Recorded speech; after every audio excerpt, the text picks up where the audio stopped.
today you have to be fast, and the best is with this model that we have from the business, the model that is used in the world, almost in every business today, in every startup.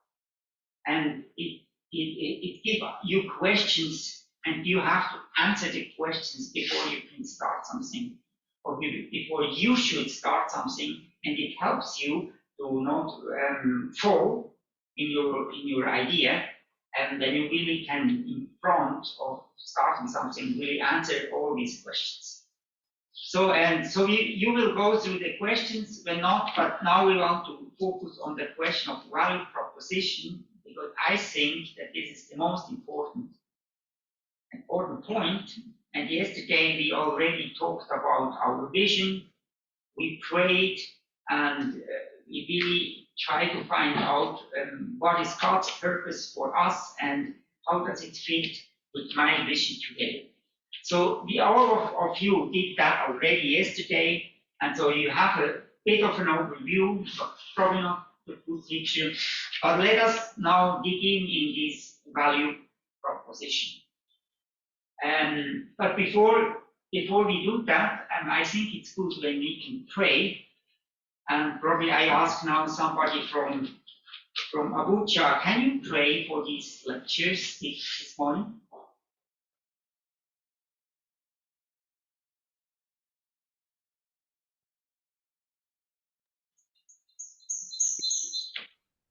Heavenly Father, we thank you for this awesome morning. It's an amazing day.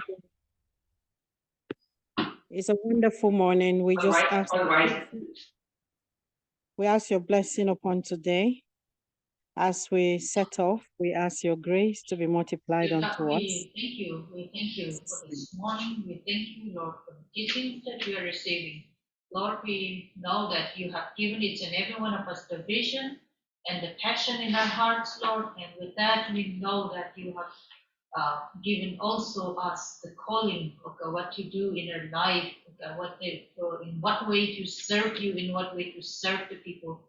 And Father, we pray, Lord God, even as we are learning, and even as we are discovering many new things, and also learn, Lord God, how to bring into action the passion, the calling that you have given us. Father, we pray this morning, Lord God, even as we learn from Markus, we ask you, Lord God, that you would be with Markus, and that you would anoint him, and that you would speak to him, give him the right words, Lord, and that you would also help us, Lord, that to open our hearts and to receive and to understand, Lord God, the way that you are guiding each and every one of us according to the passion and the calling that you have given us, Lord. Be with each and every one of us in each and every location, Lord, in Jesus' name. Amen. Amen. Thank you so much. So my question to you, and we as a Swiss, we had it yesterday evening. What is the value proposition?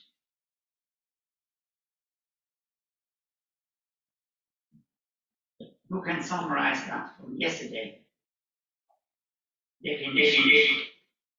It's the why we do something. It's the why we do something. So can you give a bit more content to it?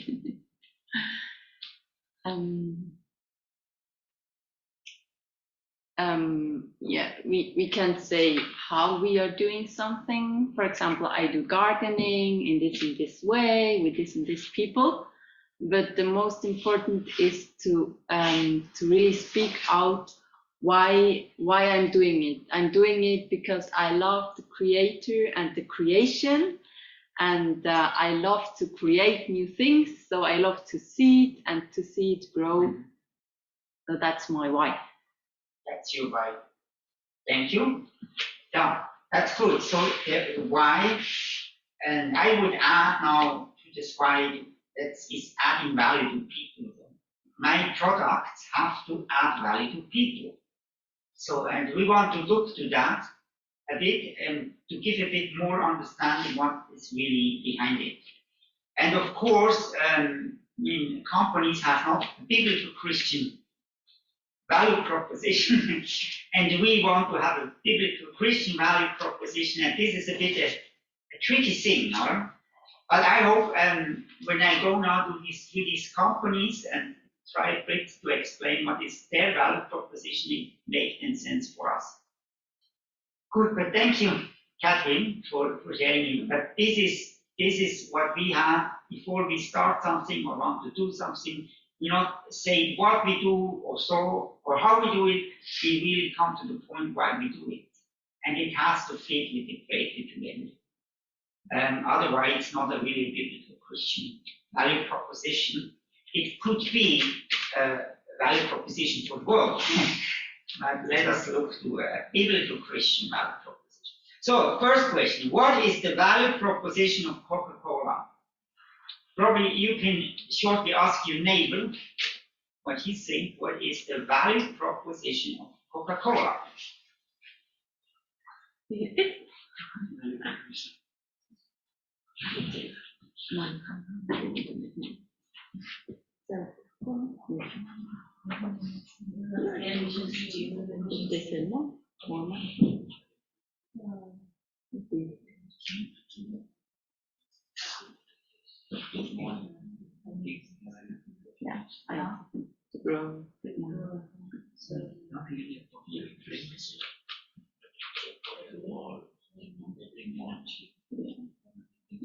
Okay, let me hear from you. What do you think? What is the value proposition of Coca-Cola?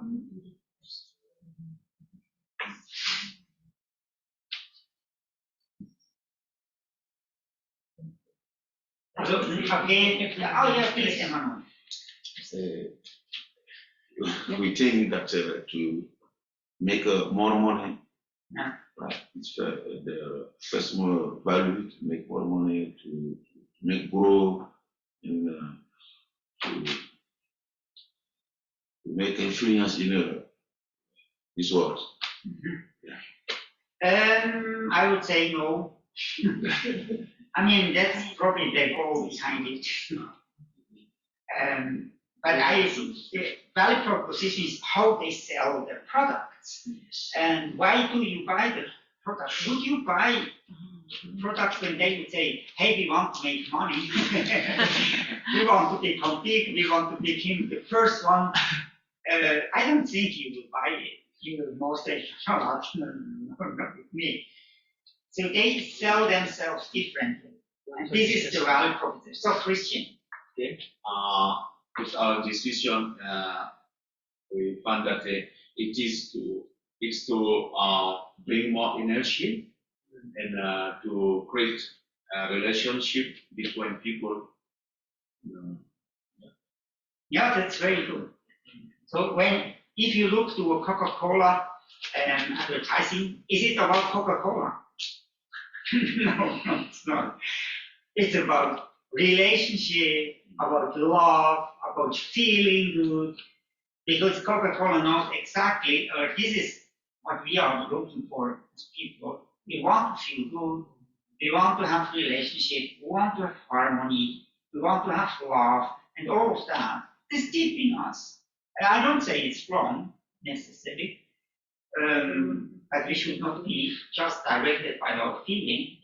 We know we should direct it by the outward.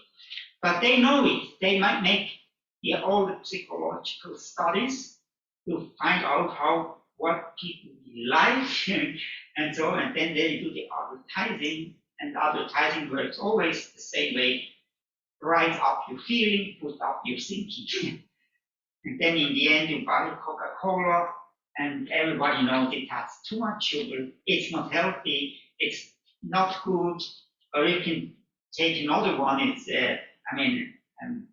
Red Bull. It's so ugly. Red Bull is really ugly, but no, it's true, it's ugly, but people buy it. You can pee in a glass and drink that. It's almost the same. The way he said, very ugly. How can I drink But beer? this is value proposition. They create a value, and because they make the advertising feel good and happen, so then they say Coca-Cola, and our brain make a connection between this and this, and then we buy it, even we know it's not good, not for us. So when our heart says yes, our brain cannot say no. But this is their value proposition. They create, like Christian, like you say, they create atmosphere. Wow, it's nice, it's good, and so on. And because people want that, they buy the Coca-Cola. But I would say it's not really a biblical Christian idea. I don't want to speak so much against Coca-Cola. I mean, of course, I also drink sometimes a Coca-Cola. I mean, you can do it, but I think in general, you have to think about that. Is this advertising, or has Coca-Cola also a moral responsibility to say too much sugar is not good and you have to reduce that? That's another question, huh? But Apple. What is the value proposition of Apple? Good quality. No, it's not. It's absolutely not. You should give a high five. No, but see, it's also. I think that's the apple where Eve eat. No, it's not. It's absolutely not. But it's I mean, they do it the same way, huh?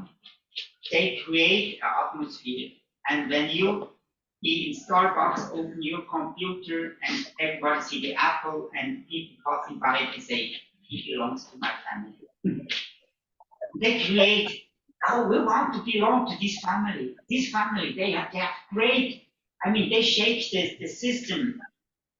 Everybody wants to have an apple, and you are ready to pay the double because of value proposition. But do you understand? That's the value proposition. I don't say that's a biblical Christian one, but this is how companies really sell the products. They understand how can I add value to people. They know what people want, and now they add this value to people what they want, and therefore they buy it. Even it's not, I mean, in Apple, I cannot say it's not good for you, but probably not for your pocket, for your money.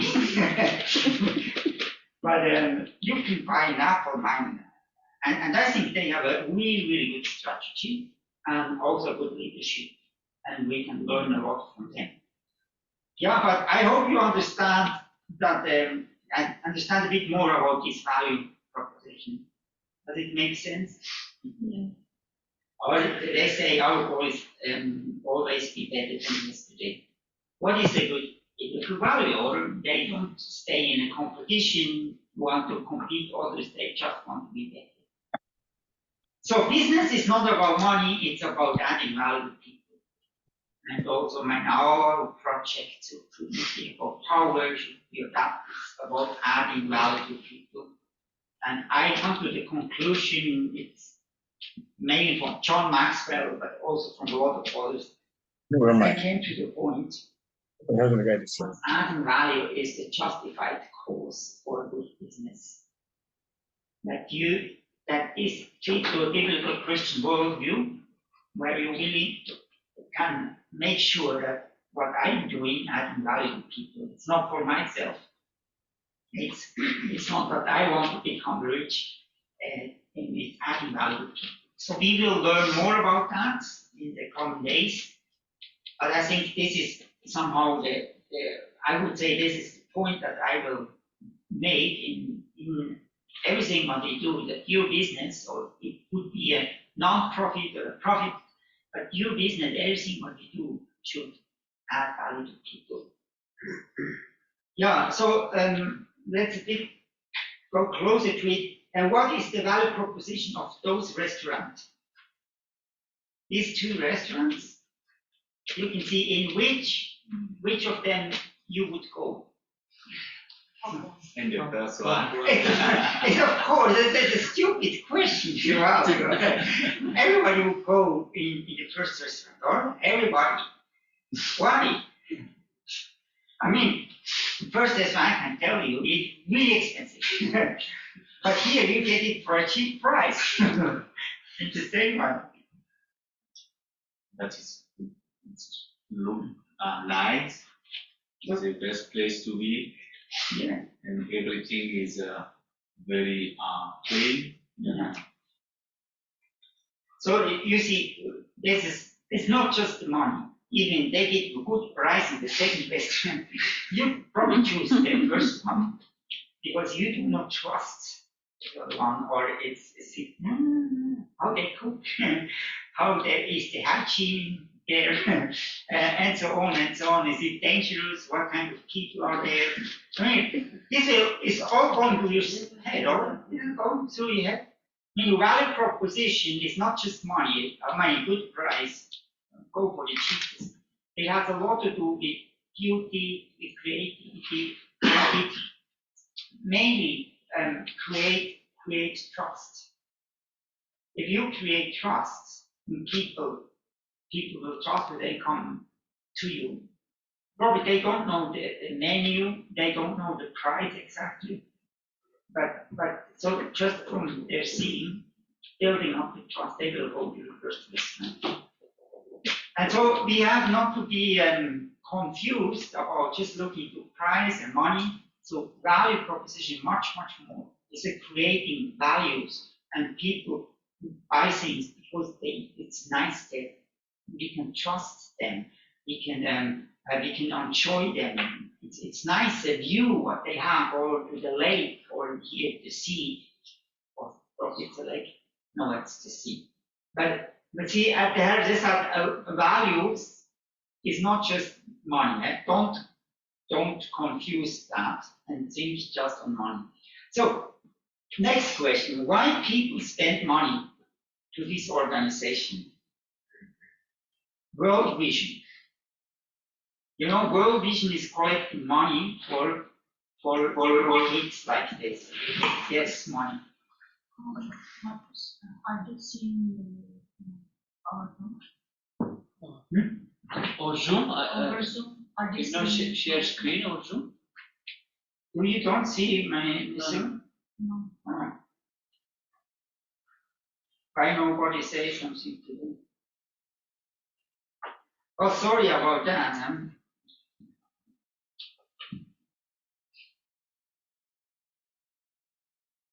Yeah, now it's.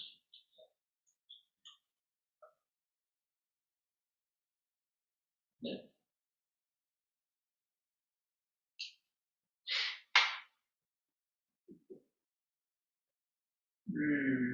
That's crazy, huh?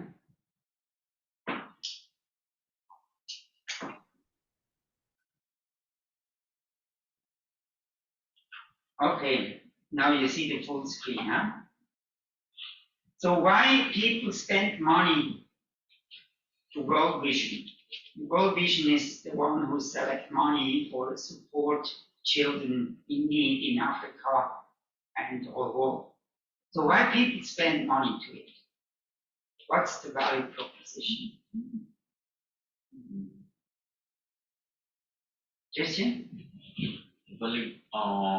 Value proposition is to help some children to grow and to learn and to develop themselves. So what did you get? Why do you spend? The value Because I trust proposition them. is what do you receive? What is the add value to you, not to the children? So they add value to you that you will be able to give money. But it's okay. It's going the right direction. Yeah. Spending money, then I can still joy, peace, and hope. Yeah. Exactly. So you get something back. But this is often what people do not understand. So in spending money, you get something back. And they create feelings or with good videos, with pictures, and people feel good when they spend money. They feel, I did something good. And because of that, the people are willing to give money. Or they think, I mean, it's my responsibility to give money because all people do Christian worldview. You get trained that you give the tithe, you give something back to God. So, and you think that's the right thing to do. And therefore you say, okay, then I don't have to pay, I may pay it in the church, no problem. But it's all this, yeah, I give something that I receive something. So I always say to my people in fundraising, so fundraising, when you do fundraising, say, I am poor, give me money, it will not work. This is not working. And so go to people and look everywhere, who is the one who gives me money and pay something. I mean, don't do that. It will not work. So you have to ask yourself, how can I add value with people? And not how I get money from them. That would be not a biblical Christian perspective, and it will not work. So how can you add value to people? So you create an atmosphere that they feel good when they give you money. They say, okay, I go to Moldova, and to a Christian church, they know, they like when they hear that people convert to Christianity. I mean, is it good or not, or it's just focus on conversation, on people convert, come up to heaven? It's another point. But the value proposition of the church is often they want to see that people come to Jesus Christ. So when you can make sure in your project in the church that you do that and people convert to Jesus Christ, you get money. And that's an easy concept because they understand that's their mission, that's what I have to do. When you can prove that, they will give you the money. When you have a church who has a bit better broader perspective than just saving souls, then probably you can tell we help them to develop, and you can say we help them, then they not become refugees coming to Switzerland, because when they come, then we have to pay here in Switzerland for them. So it's better to do development in their country. We help them, and therefore they get educated, can have a good job, can restore the country, and therefore we do the work, and therefore please help me, or are you ready, are you willing to help me and sponsor me in my work? Do you get the point? So you have to create a value for them, and you have to know who is standing in front of me. And somebody standing in front of you who just want to bring people to heaven, yeah, okay, you can say it's wrong from a biblical perspective. I would say, yeah, it's narrow, it's not the whole picture. But when you not try to convert someone.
To be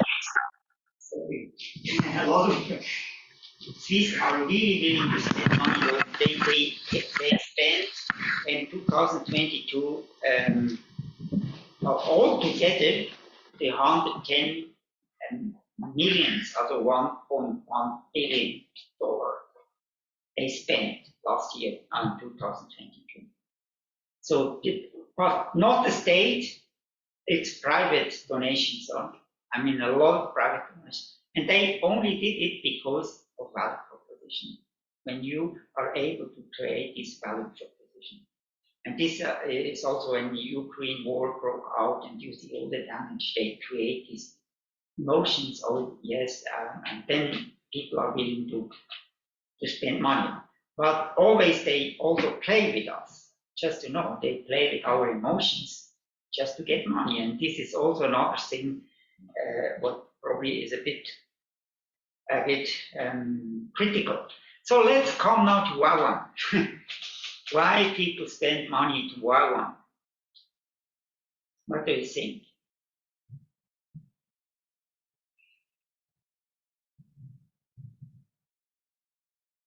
Because of the value proposition.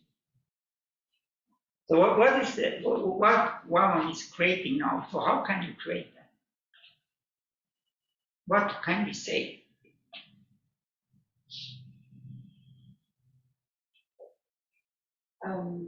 They prepare young people for to go to mission, and this is a commandment in the Bible that we should go at the end of the world. So maybe older people kind of go by themselves, so they think, oh, it's nice if I can encourage young people or help them to go. That's a very good thing.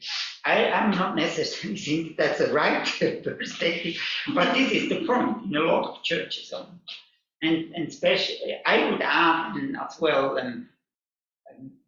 we went to send them to mission that people get convert to Christianity, not just send them to mission. So the whys are people convert, but this I think is one of the main reasons why people spend money to Wawan. But I not necessarily think it's out from a biblical Christian perspective. Not necessarily, otherwise it's not all, it's all wrong or so, but I think that we should have a broader perspective, that we want to help people to develop the kingdom of God and all of that, and not just have this view of going to heaven. But this is, we have to also in Wawan with this value proposition is very, very important. So in everything what we are doing, we need to see this value proposition. Is this a business? Is this an organization? Everything, you have to think about that. So I put some points here.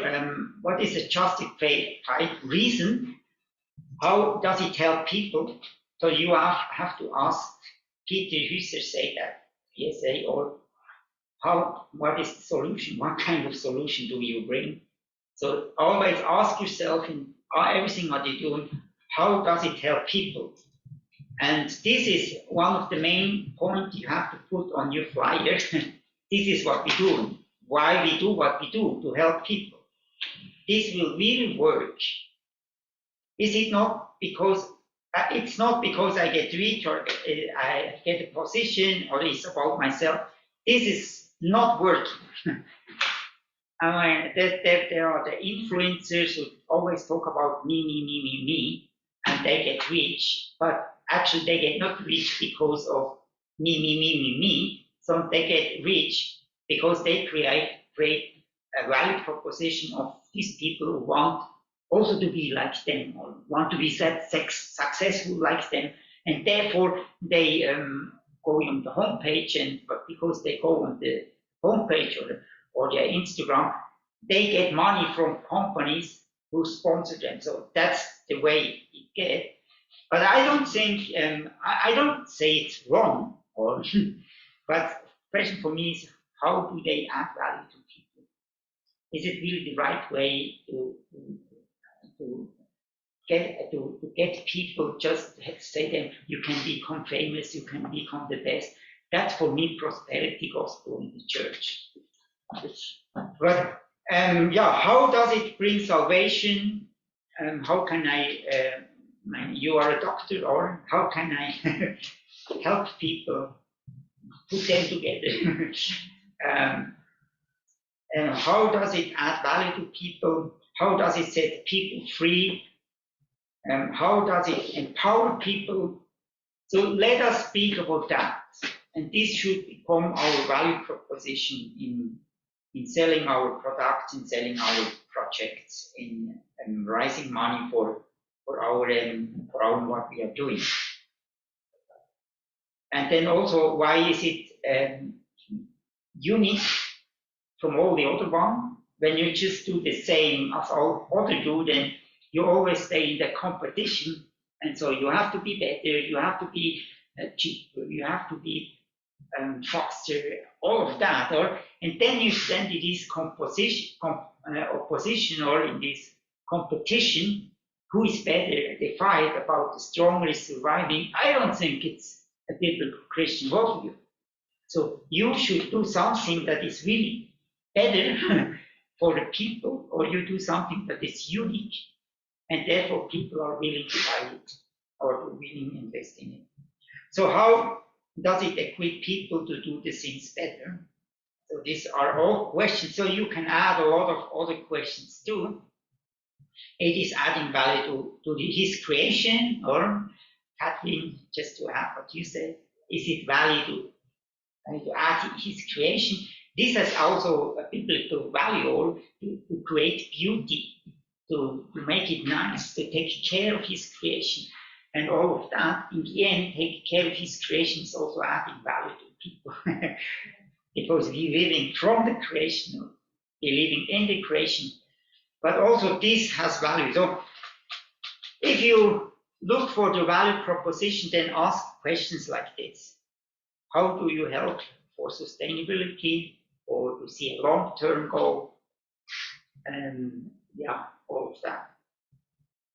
So I have now, I introduced to you now a book from Simon Sinek. I already talked about that, but this is another book. It's called The Infinite Game, and I have some examples from him from this book. And he explained what is a justified cause for business. So he started with this example of the railroad company in America. It became so famous, it became the biggest company, but then it collapsed after 1900. And why it collapsed? He said, because after 1900 cars came, and the people started to drive by cars and over by train. So, and then now the train was in competition with the cars. But he said that they had a wrong value proposition, or the wrong justified cause, because railway company, the cause of railway company should be to bring people from A to B. So that's the why, that's the cause. Or it's not to have a railway company, or to have a train, or to have the best train and the fastest train or so. The main thing is how to add value. It's how, or you can say how fast you can bring it from A to B is also good. But to add value is, I want to help people to move from A to B, and therefore I do a company. But then the car came, and the car was a competition. Instead of that, they start to think, what is the best way from bring people from A to B? They start to compete for another cars against train. And do you see the point? He said they had not the value proposition was not justified because they want to be better than the others. But it was no more because of the people, to help people to come from A to B. I hope this makes sense. So this book is very good to read. And so he had another company, Kodak. I don't know if you know Kodak company. Camera. Yeah, the camera is very famous. Also, this gave bankruptcy, the company, and this became before 1900 they started. And they had the idea that they want to make cameras that everybody can use it. Before you need a photograph, yet every time when you have a celebration, the family, then you have to invite a photographer. He came, and then it was a big thing or at the end. And his idea is, I want to empower people that actually everybody can do that. So I create a tool where everybody can make pictures, and then everybody's happy, and we are no more dependent on a photographer. You can say, yeah, we take the business from the photographer away, but I think it's a justified cause because he wants to empower people, and the people who probably could not afford a photograph because it was too expensive would then be able to do it because it was much cheaper. So I think he empowered people, and Simon Sinek said this in his book, that's a justified cause. But then they lost it because a digital camera came. And by digital, because they made the business with, okay, these cameras, but then also we give these films where you have to put in the camera and then you have to give the films to the developer, and he developed the picture and then he sent the picture to you. So the business was the business line. But then digital camera came, and even they developed the digital camera. But the problem was that you didn't use a film anymore. So the business of the films went away. Then you didn't use a developer anymore because you could print it out by yourself. And so they lost business, and then everybody could create this camera. So actually, they stand in this opposition instead of really invest fully in that, because saying, wow, we want to empower people, and it's good when you can do, when everybody can do good pictures in an easy way, in a cheap way, and can develop them, because it's quality for life when you can look to the picture of your family. So he also said they lost the just cause, or they probably didn't have it. But I hope you see that it's about people. Or another example he gave, Facebook.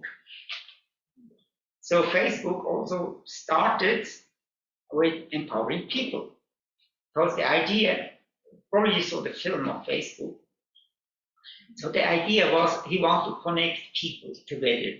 So people who are not can connect, and there was only the telephone, and so, but he wanted to connect people and want to make a platform where people can find one another, people can talk to one another.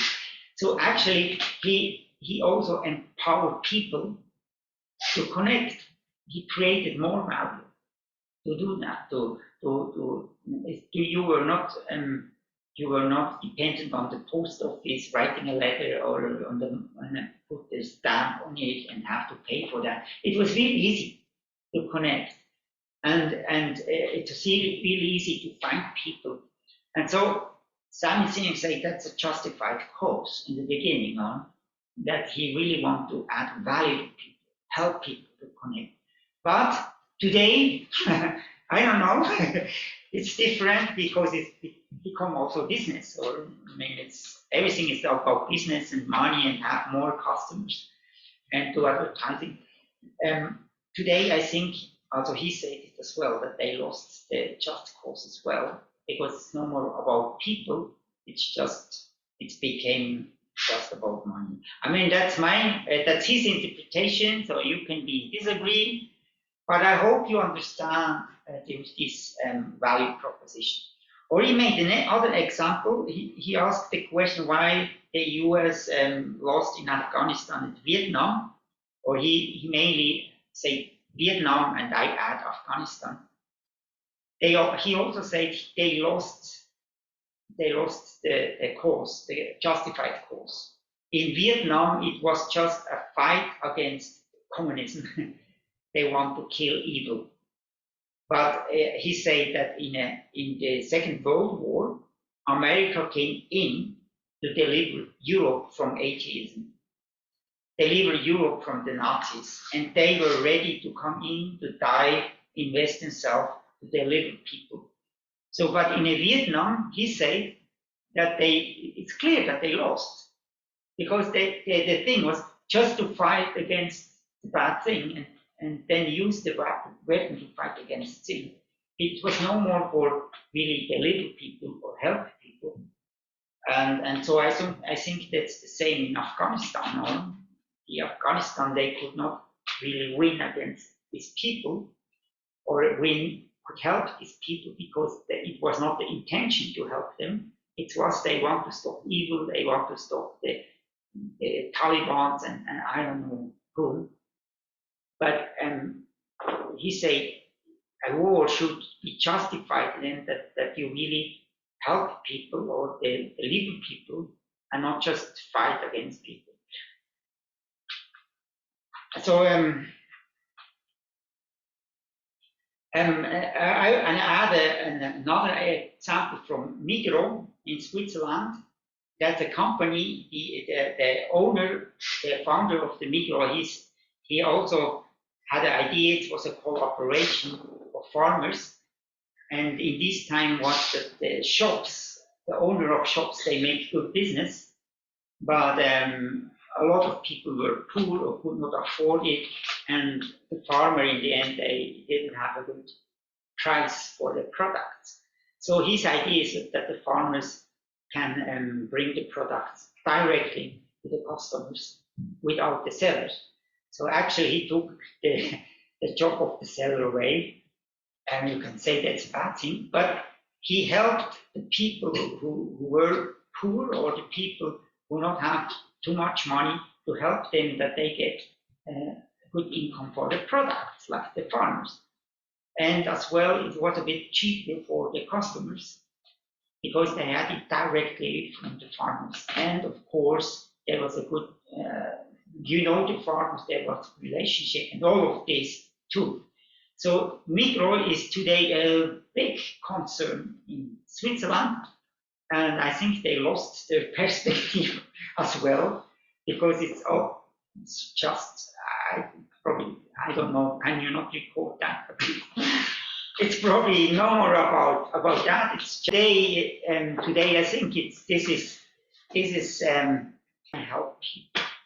It's not about the money making also. It's about helping people create value for the people, and also even if you find investors or sponsors or so, you need this view to create value. And actually, when you find sponsor for, I'm working here in Wawan, I need sponsor to sponsor me. So I say, they not sponsor me, they not give me more than I give them. So actually, I create a possibility that they can be blessed with giving the money, instead of thinking, oh, I get all the money from them. So you become, do you see that you become partners? Not like we are dependent on them. They need to give the money to us. You have to think in partnership. We are partners. I create something for them that they feel good, or that they think that's really right to do it. So I create this value proposition for them, and therefore they give me. And so I do partnership with them. Partnership. And what is my value proposition? I sell myself in helping people, developing people, that they understand the creative and his creation and themselves. So that would be my value proposition in a short summary. So I hope this makes sense with this value proposition. Some questions?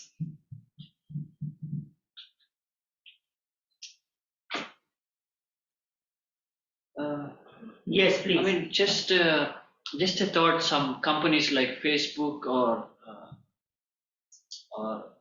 Apple or all those things. I think is it not that when they start their company, it's their whole idea is to make money, or maybe they might have had hope that they will reach this far and they will take over of every other brands.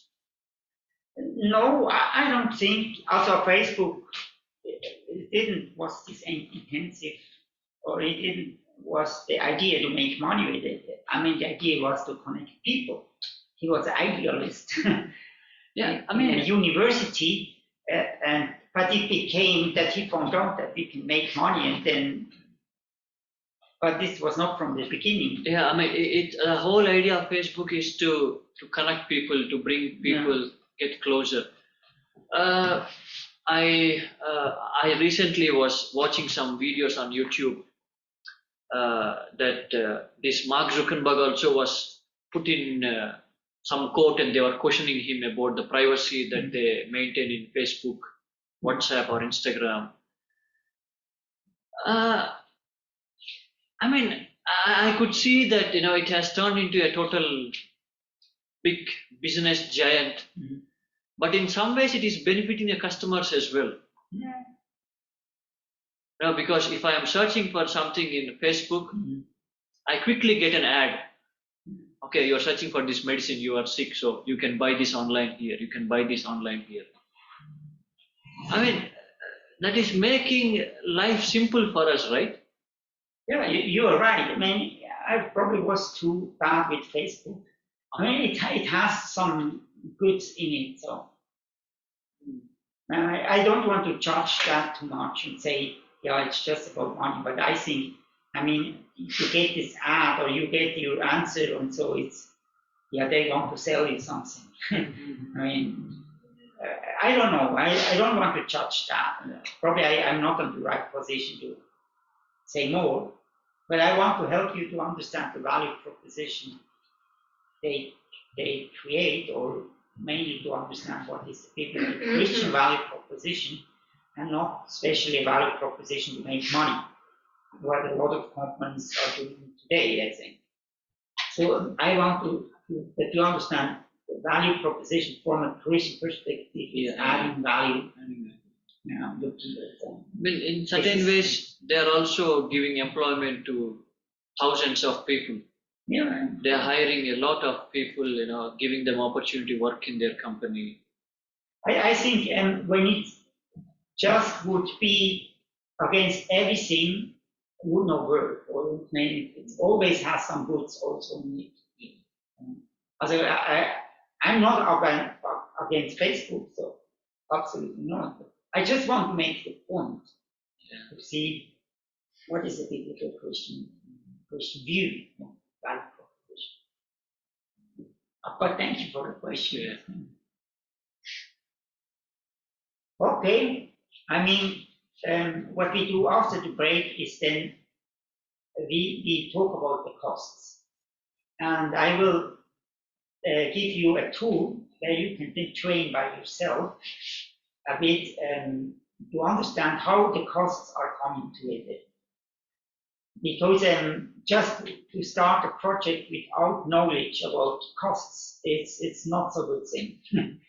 Because everything needs money, and money is not coming just from heaven and say God is paying me everything. Okay, it's right in one sense, but how does it pay? And how does it come? And we have to learn to think about it. So we will talk about the costs and as well about the revenue. And these are the last two questions in our canvas. And I think there are several opportunities to start. When you have nothing, then it's hard to start. So you need to start with something. And I would say, also we should think that it's not just money, or it's also knowledge that we need. But we need capital. We need people who help us. We need partners, but it's also on the canvas. We need to focus on them. We need to have a knowledge, and we need resources, and we need money. All of that. So, but how can we start? I think start with what you have. If you not use what you have, then you are not prepared for having more. God say, if you are trustworthy little, then I give you more. And a lot of people then they don't do what they have, and always think we want to have more, and I only can start when I have this and this and this. I start with what you have, and everybody has something. So start with what you have. Probably you have a little land, you can start to plant something, you can start to make fertilizer, compost. There is a lot of things. You can select trash and start with recycling. It will be a good business. If you really understand how you can do that. We were by this recycling company, he started by nothing. He just has space and selected everything, and then he started to separate them and sell these to companies again, and in the end he made a lot of money. So we can start, we all have something. And the main thing is, if you are not starting with what you have, then you are not prepared for something more. So the next is find partners and work in collaboration. So we have the teaching about collaborations with Andreas Wieland. A good thing is that we are putting farmers together, support one another, start with it, and build a cooperation, find partners. And if you only think of you alone, you will not get far. So we need partners, we need people. And so this is one step more that we can do. In actually, both of them don't include a lot of money, or probably no money. But this is something that you can do. And then find donations. I mean, especially, I showed you before the value proposition that you can create to find donations. Find donations mean not I need money and money. You create this value proposition, and that people are willing to give you, to help you, because you are doing a good job. So that's another thing, and we know in WOW this very well. Write newsletter, ask people what other opportunity we have. We preach in church, we do some activities, sponsor, run, I don't know, something like this, really to get these donations. But this should always be in a biblical Christian value, that or a biblical Christian understanding to create this value proposition. Or you can find donations in a wrong way, but let us do it in the right way. So the next one is find private and public funds. We talked yesterday about foundation. There are foundations in the world, and there are, I would first go to private, look, is there private foundations around, or also public funds. It could be that the public has a cash box for children in need for them, and often we can also look for that, or I mean, probably the UN, the Red Cross, I don't know, but when you have created a good concept and create value proposition and tell this organization why they should give you money, then probably you will find money there. So this is what we yesterday talked about. And find private investors. Next step it's really that investors means that you look for shareholders. When you have investors in your company, they want to have an interest back. They hold a share. They hold a part of your company. You cannot do whatever you want. You are responsible to them. Or easier is also on the internet to find crowdfunding, or on the internet there are many options where you can find investors and so. But it's also very dangerous. It's not always good, always great to do that. I would say do not invest money in Bitcoin or something. I always say, investing money in that, or it's not adding value to people. It's actually, you just want to make money and you look for the best opportunity how you can invest your money For my perspective, it's not biblical way. I don't say that you cannot do that, but when we really want to build the kingdom of God, then we have to think how can we add value to people. And for me, investing bitcoins would not fit in this category. So you can disagree, give me the arguments for that. But investing, more I say that you look for investors, not you invest, but you look for investors and for helping you in your business. So the last one is then find a bank. Find a bank, and this is not good in Malawi. I mean, the interest rate in Malawi is 24%. I mean, how can you do a business with making 24% profit? I mean, you have to be corrupt. I mean, you should not do that. And I mean, in Switzerland, it would be different because our rate is very cheap, but we need a plan how we can pay it back. So there are bank or insurances or institutions who give you money, but they want to have the money back and then have interest as well. So you have to calculate, is this a good way? You can do it, but you have to be smart and not investing and not do it with the wrong bank or with the wrong interests or with the wrong investors.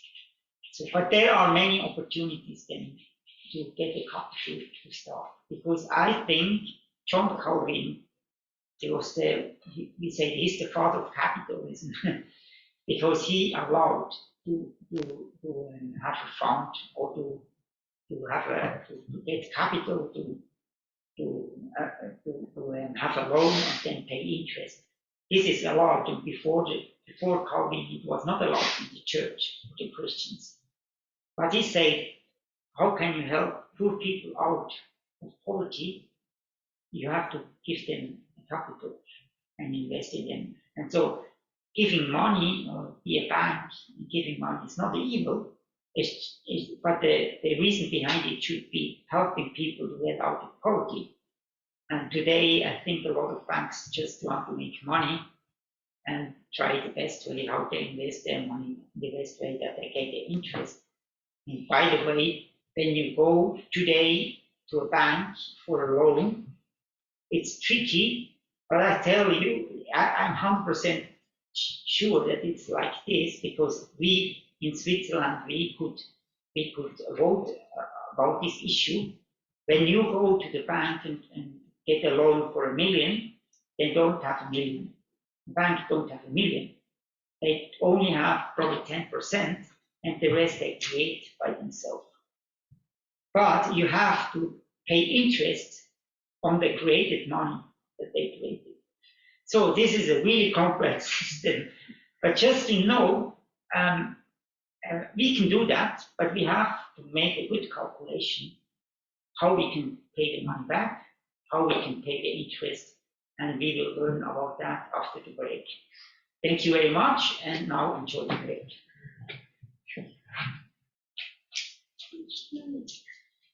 We need finances to start something. We need other as well resources, but now talking about finances, I think, and you can then train by yourself. I send you this Excel sheet. I will send it to you, and then you can build up once by yourself. So you see, the first thing, we have to think about investment costs. When we want to start something, we need investment. It can be just a little, and you have the money by yourself, or you find partners, cooperation, whatever, but we have to find out what is our investment cost. Here's an example from a fish farm. So Kingsley, you built up after the SPCW a fish farm, and now you have a lot of fishes I heard about. In August there will be then the harvest. But anyway, I don't know if I didn't talk with you about the investment, so I just put some numbers in. but we have to think about, so for fish, we need land, or we need land. So you have to think by yourself about what do you need. So I say land. So I say, okay, I buy a land, it costs $10,000. Do we see that? So I need to build a bassin for this fish, or a sea, a lake. Somehow I need to put the water, or I need to stop the water in a river to make, I don't know. So it cost me, let's say, $2,000 to do that. Then I need pipes, probably to bring fresh water in, or to bring water from the river to, I don't know, I put 2,000 in. Then costs before I can produce, I mean, that's I need to buy machine, I need to buy some tools. I don't know exactly how much it is, but I put also 2,000 in it. Then I have to build a fundament for a house, because I want to have a house for selling it. Then I build the house, and then I need a car to deliver it, and in the end I need furniture. So it probably is not realistic to a case in Africa or so, but I hope you understand the system. You have to think, what do I need? Put this all here together, and then in the end, you can you see the number. So you need here in this case 47,000 investment. Before you can start, you need that. So this is actually probably not the best when you have nothing to start something like this. I would advise you now to start the little one, put a little bus that costs you less, and start with that. But this is just an example. How that you find out how much does it cost. So you need actually this money, and then you have to think about where your money is coming from. So here I give you now this Excel sheet. You can then write in, and here in this field you cannot write something in, but here where it's yellow you can put then your project in. Let's say you have a school. You can do that. Then you say it's 2024, and then what do you need? You have to buy a land. Let's say it's also 10,000. You have to have fund. You have to build a house.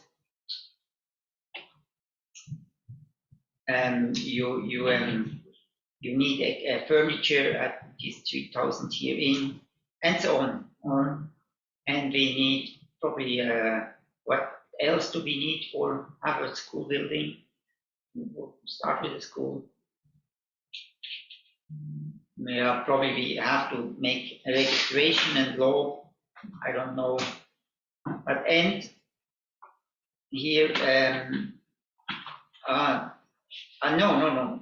Sorry, this should not stand here. This here is the description. Also, let's say we have a house. Also, we need a land, and then here. So then it's come together. Then you can write in house.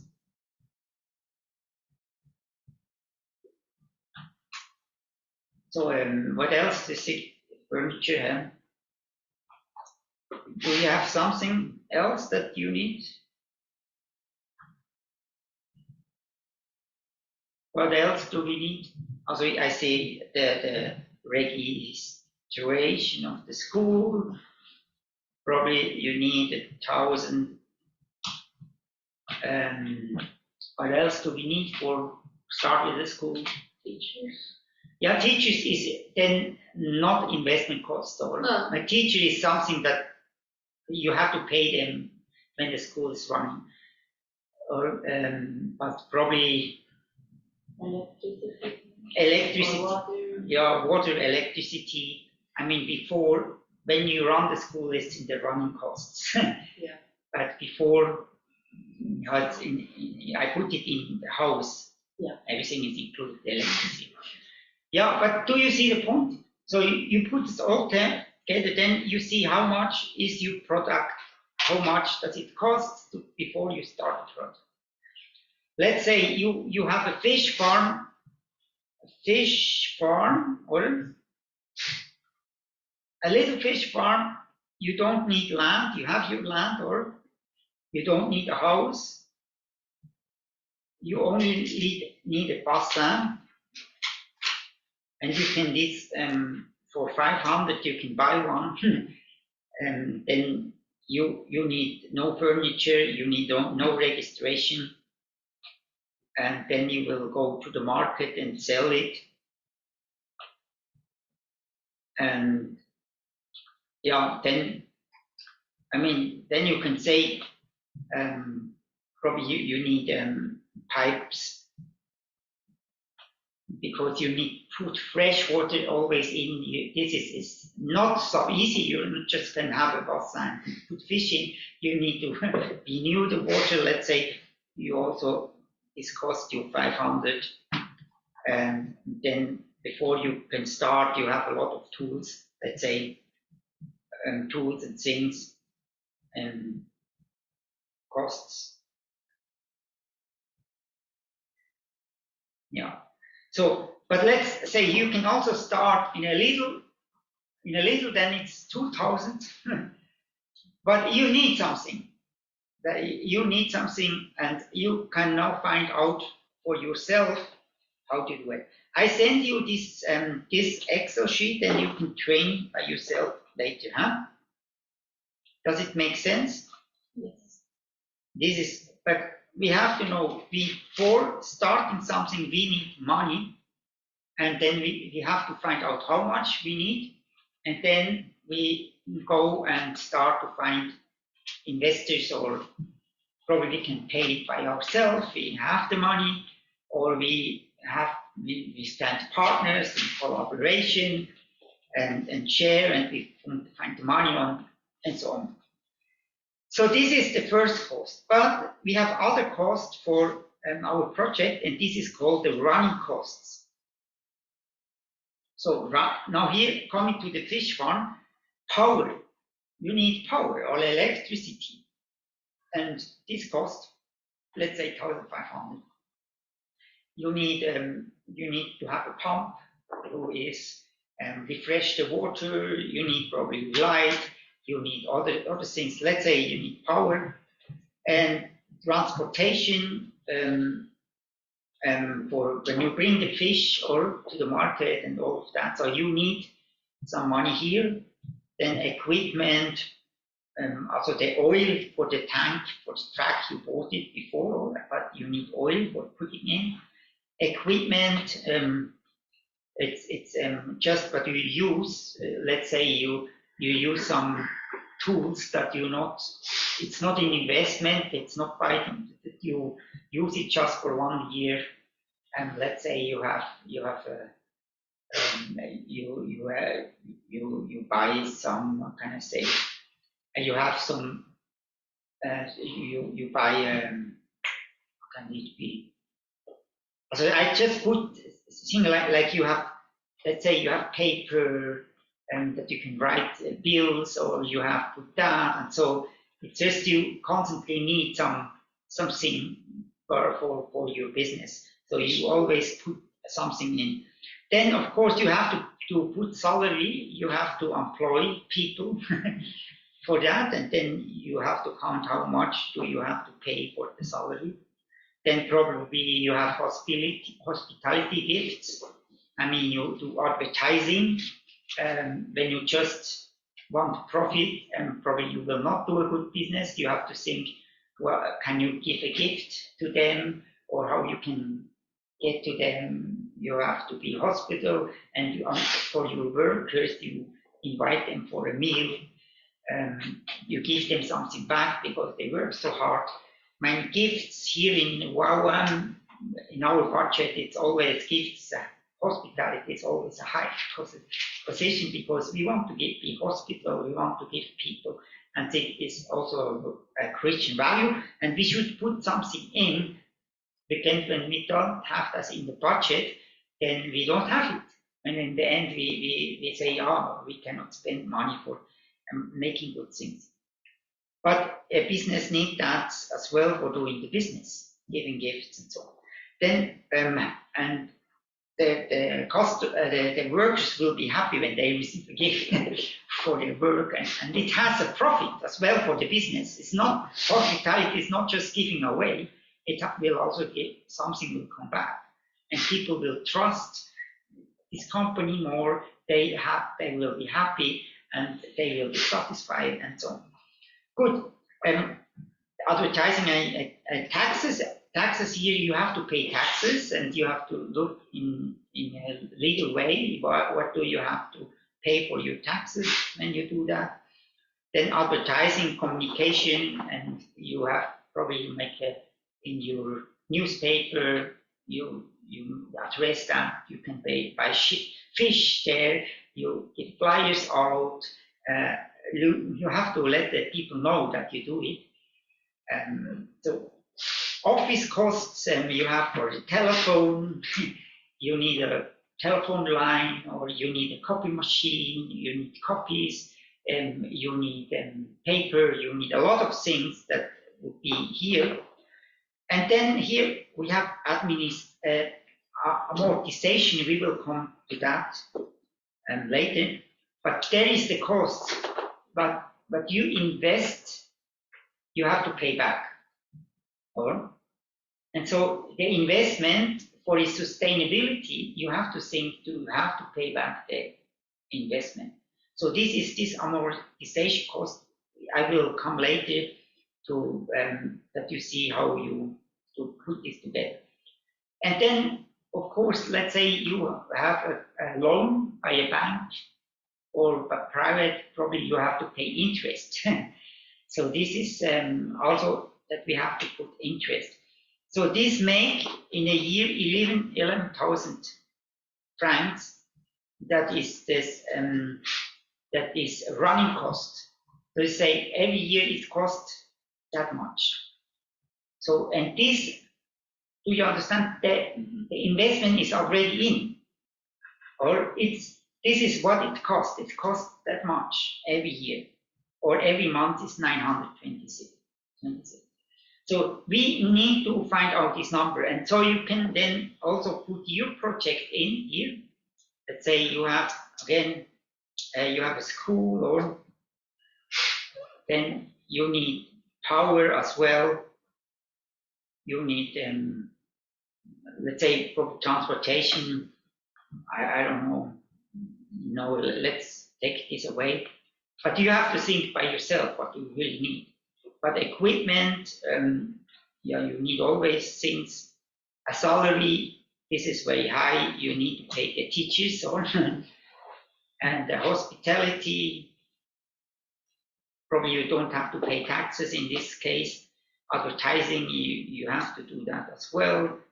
Office costs, I put also something in. And the amortization, no, I don't. You have to calculate it first by yourself. I will show you that. But let's say that's also 2,000. Interest, you don't have to pay if you have private investors, but do you see, that's just, you have to find out this by yourself. You cannot just take that here, but here is an opportunity where you can put your budget here now together and find out how much does it cost every year to run this project. So, and this is also the money. So I take this away again, then you can do it by yourself. Just to test it, just to see how does it work. Then we talked about this amortization. So amortization, it's here, also coming from the fish farm, or 10,000, we had the cost that we had before, the same are here. You see this by the investment cost, they were here. So now I have it also here. And then I think about So the land is actually has the same value after 30 years as well. But I say after 30 years in Switzerland, so you do our amortization on a land on a certain time. But you can also put there 50 years. But you think, after how long I have to rebuild that? So let's say the bassin that I built is for 15 years. After 15 years, I have to make a new bassin. And therefore, I have to pay it back in 15 years. Does it make sense? And then the pipes, also 15 years, the cost before, that is not a big amount, but before I invested, so I should pay it back, or after a certain time. And then the fundament, say after 30 years, I have to build a new fundament, and after 10 years, I have to rebuild the house, make it nicer again. And the car, after 20 years, I have to buy a new car. Is this realistic? I don't know. But you see, that's how you do it. Can you see the system? You have to find out how realistic, how does it fit in your project. But you see, then it calculates how much does it cost every year. The land costs that much, the house costs the most here in this case. And so, and in the end, you have this 3,260 that you have to amortize every year that your business is sustainable. Does it make sense? Do you understand? So what you can here is then you can do the same here by the yellow. You can put in, you can say, okay, let's say we have a house here, and you think the costs is 20,000. No, 20,000. And let's say 20 years, after 20 years you have to pay it back, or then this cost, after 20 years you have to build a new one, or renovate, and this is how you cannot do it. It's not mathematics 1 1 equal 2. You have to take some numbers, what you think, how long will this building stay, and after how long time I have to rebuild it or renew it. And then it's actually the bill. We say that you need to that after 30 years, let's say in Switzerland, that the building has 0 value, that you paid it back, because there are new things that you have to invest. But this you have to think about. So and then you put this in, everything you put in these numbers here, and then in the end you get a number. So how much is your amortization that you put them in the running costs? It's called the budget. And then you see how much does your project cost. Does it make sense? Can you follow? So you can also play with that, see with that, look if you understand it or not. Good, I take this out again. So you have to put, it's made that you have to put a number in every field in, because otherwise it cannot calculate it. So when you not fill out all the yellow fields, then just put, or you can, when I put 0 in here 1, you can put this in, but you have to put something in, otherwise it will not calculate in the end. I hope this makes sense. It's just the program cannot do that. Okay, good. Now you have this here. Then coming to the next. You know this number, so you have to know how much do I have to sell the fish? Does it make a profit? So you have to think about that. So that's the next step, number 4. Also fish, that's with a fish farm. So what do you need for the fish for each one? And here is now the costs that you have per fish. So let's say you have 100 fish, you need less water. You have to clean less water. And when you have 1,000 fish, you have to do more. So let's say the water costs 20 cents per water, that's my calculate. So food, I need to give food. When I have 100 fish, I need for 100 fish food. When I have 1,000, I need more. Or actually, I say per fish, I need 20 cents food. And then I need other extras for every fish. I have to buy the fish. I have to, I don't know.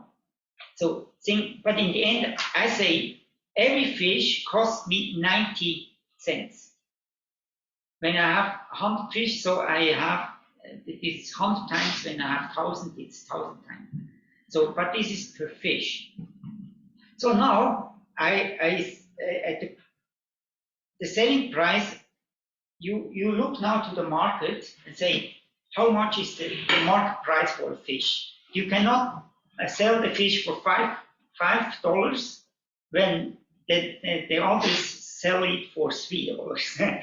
Then probably you will not be successful. So you have to see, and so you do a research how much others,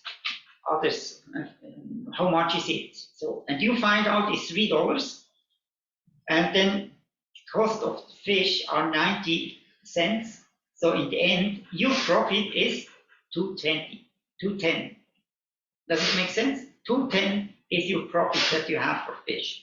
So when you now have 5,000 fish, or let's say you only have 2,000 fish, sure, then you see in the end, your business is not functioning.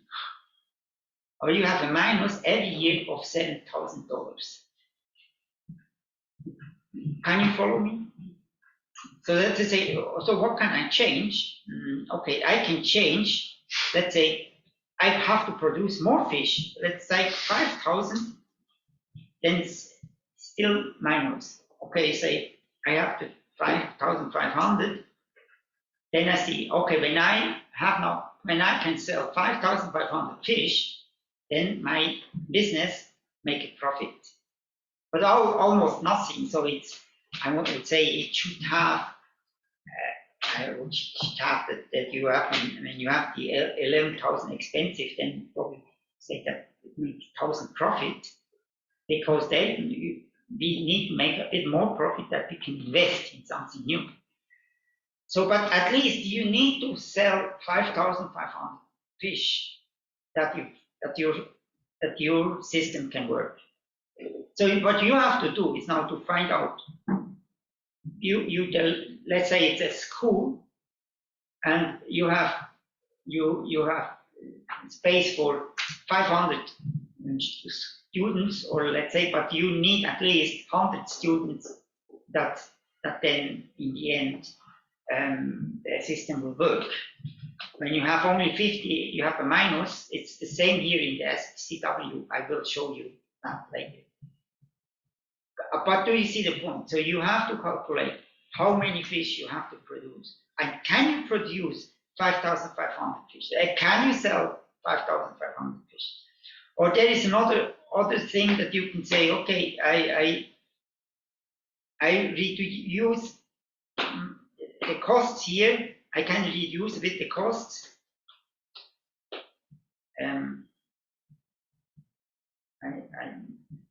So I think I reduce the costs, so probably I can produce the food by myself. I don't have to buy it. You reduce the cost, and then let's say then with 5,000, you are okay, huh? But do you see the system? So you can play a bit with that. So to find out how many fish in the end you have to sell that the product is sustainable. That's the cost. Or you can even say, the price makes the price higher.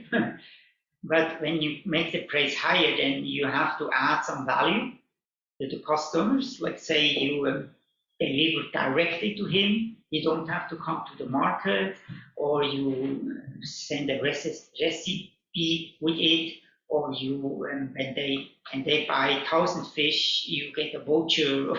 I don't know, but you have to when you raise the price over the market price, let's say like this.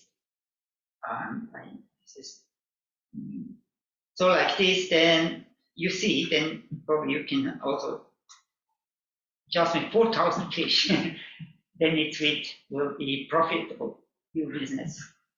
Or when you say you have 5,000, then you still do a good business, so you profit this a lot. But with this you have to play, and this is what is very important for the investors or for the money giver or for the bank. They want to see these numbers. They want to see, does it work?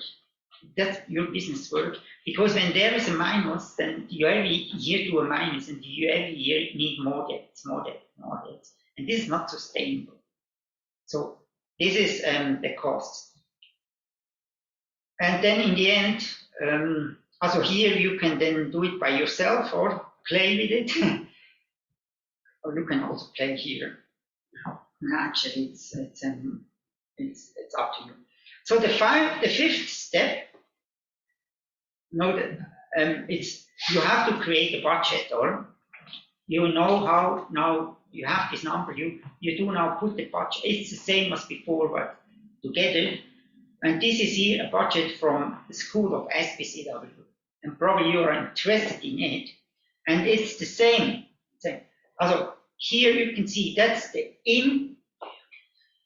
It's the in. It's first place 5,000 to 6,000 is the in, and then is the out.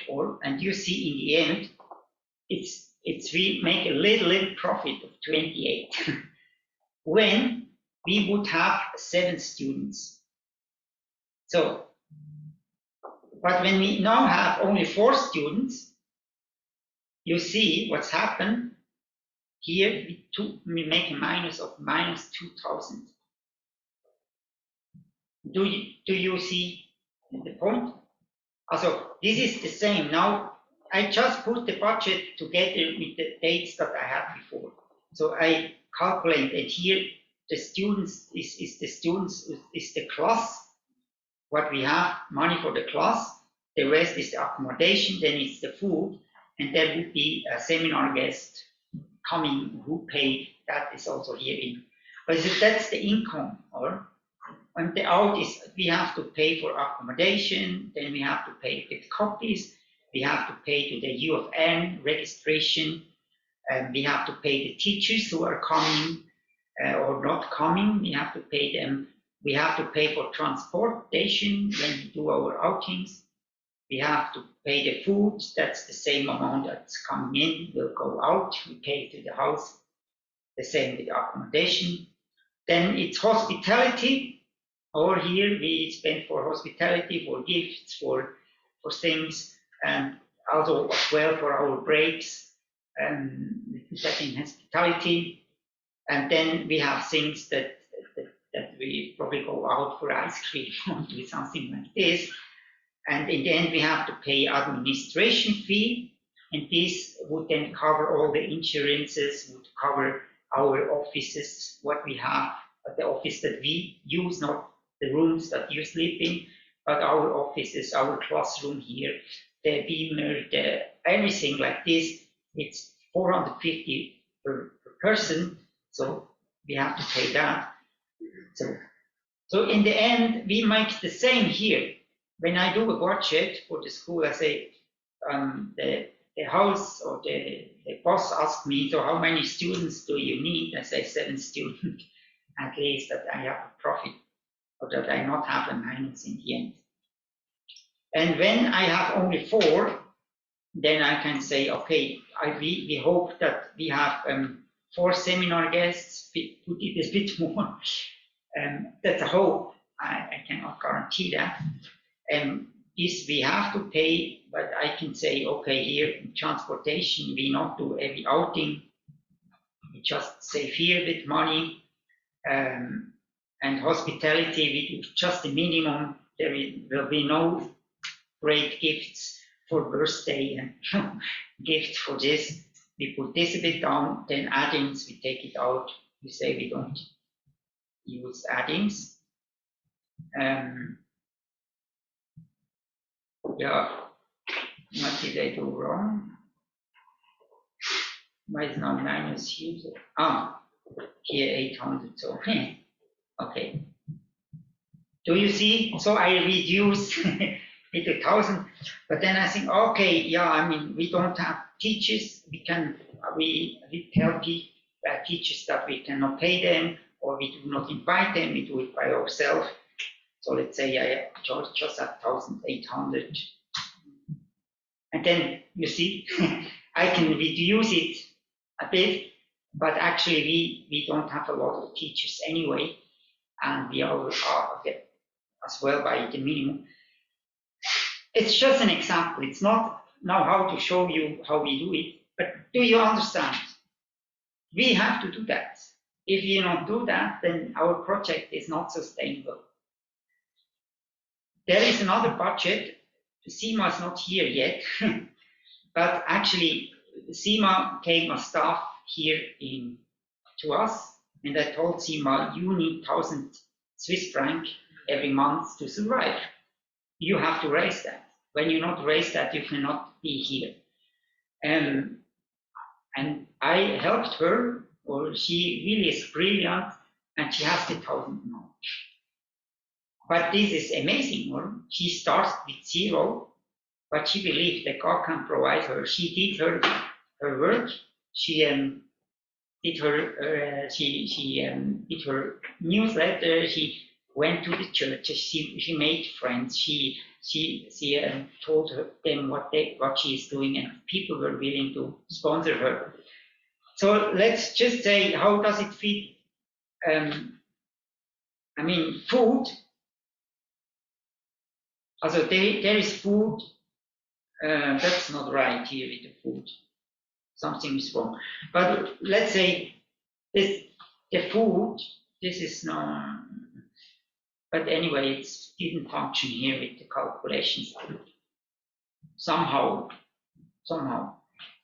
But you get it. So the food, she have to pay in when she eat here, she have to pay 250, or she have to pay this at home. So food is 250.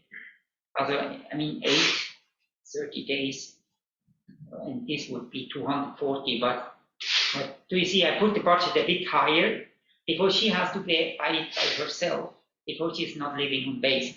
So I don't know exactly how much it is, but on base it would be around 250. On base, a place would be 250 to stay for the staff. A bed costs 250 here on base.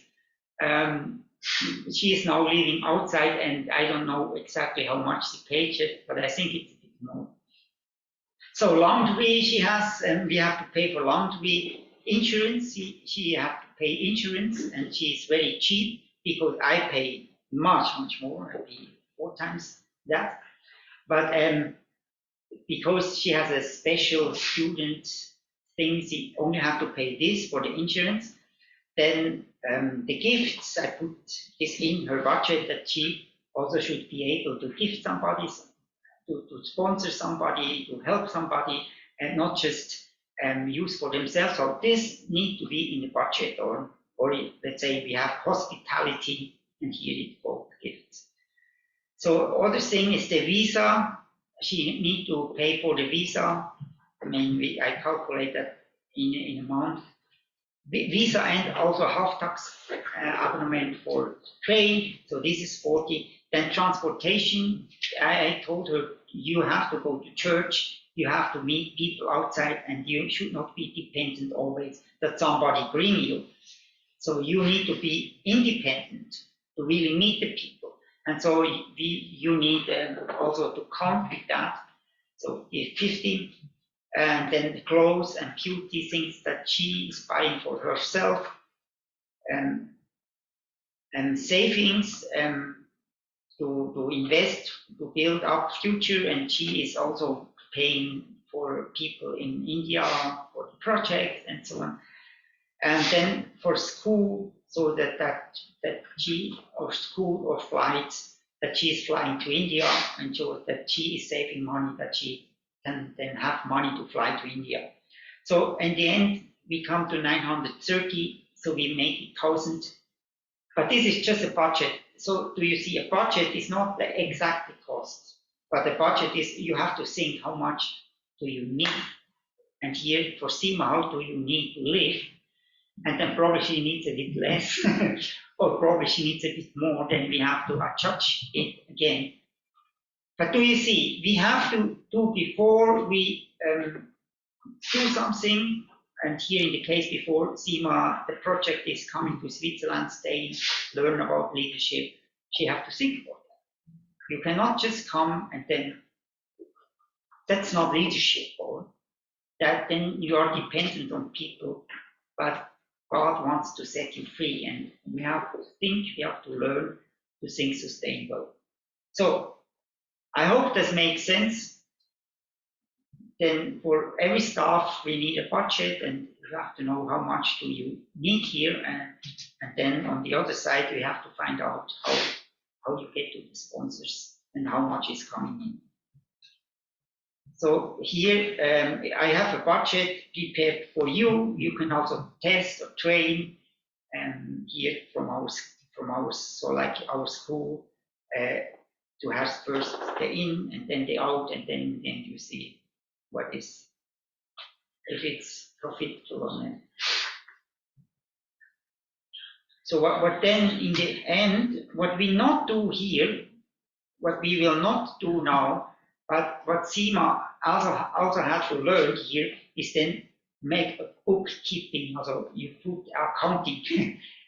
You actually, that's the budget, but the real costs you don't know. So she have to write everything what's coming in, everything what's coming out, and then in the end you see how much is on your bank account or in your cash books. So, and then this is what you have to do then in the end when the project is running, that you write everything down, what you spend, what come in, and then you test it, and then you see, oh, there is a minus. Then you have to react. You do something, you increase your budget, or when you see there is too much, then probably you say, oh, I have money to spend or to invest in something. But in the end, you need to do then the control. So what we do now is I send you this Excel sheet, and we will go through this. We have time to do that, and in the afternoon we have also time then to work on that, to test that, and I would really encourage you to go through, try to understand. If you have questions, then please ask me, let me know. So the first, investment costs. The second one is running costs. Then the third one is this amortization. I hope you still know what does it mean. And then the fourth one would then be looking at the product, how much you have to sell. And here, then I make the budget on one sheet, put just the numbers together that you could see it, how much has to come in, how much has to come out. You can do it in any different forms. It's not about, it has to look like this, but this is just to get to understand how does it work. And so you can then test your project or take an artificial project, so to see how I can raise the price a bit, I have to down price a bit, so I have to work, but in the end, you have to come out with a zero or a plus. Yeah, then you can do that.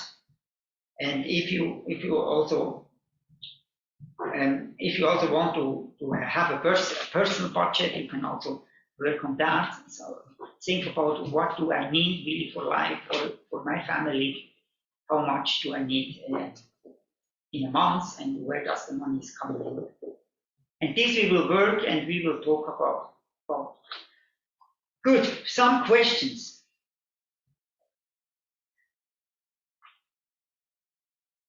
Was it too fast? I mean, the best is that some people are really equipped in accounting, and so probably you know much better system and you know much more, and there are a lot of programs who do it for you, but you have to know how does it function. Otherwise, you are very lost. And so it's easy. I think this year is an easy system. I will put this now in the Zoom chat. Should I put it in the Zoom chat, and then you can distribute it to all the people, and then you can, on your computer, you can work on that. And then please ask me if you have questions, and I can help you. Also, Ezra, I put it in our chat, and you can then, is it okay? Yeah, do that. I just said. Okay, so it would be the last chance for you to ask some questions.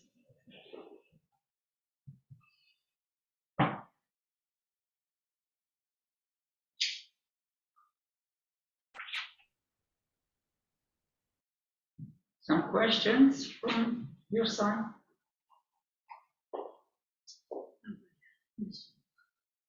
I don't know, I send it to our chat. So everybody of you should have it now.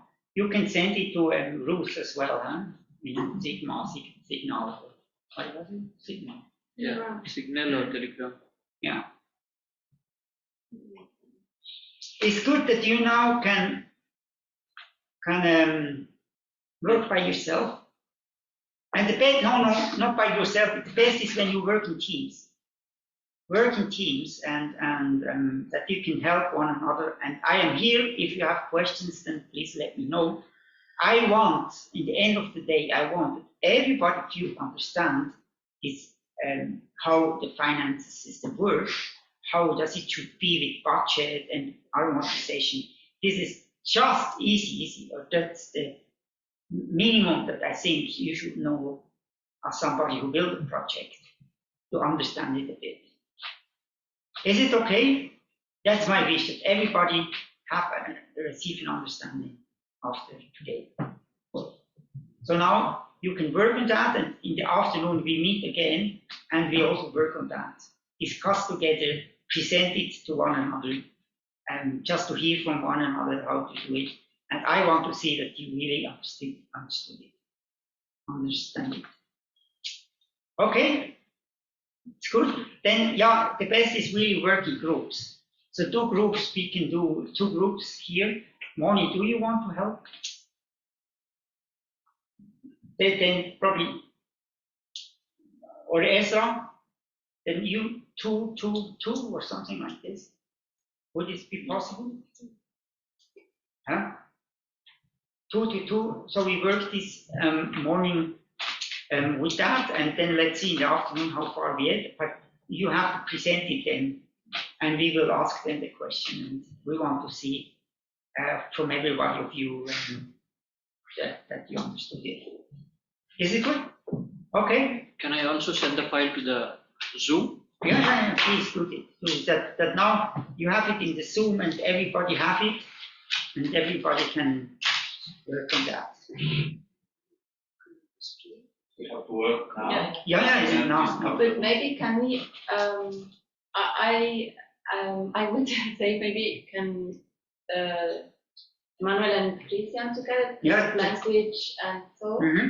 and I could maybe turn to you. Yeah, I don't know. that's super. No, That's okay. no, please do that. But I think it's better working in teams. Yeah, we can.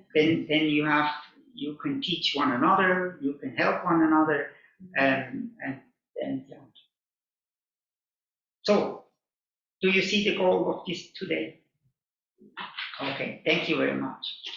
And please let me know if you have any questions. I will be around.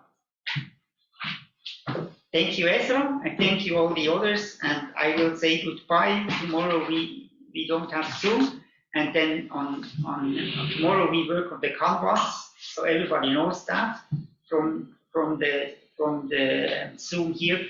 And on Thursday we will have then a teacher.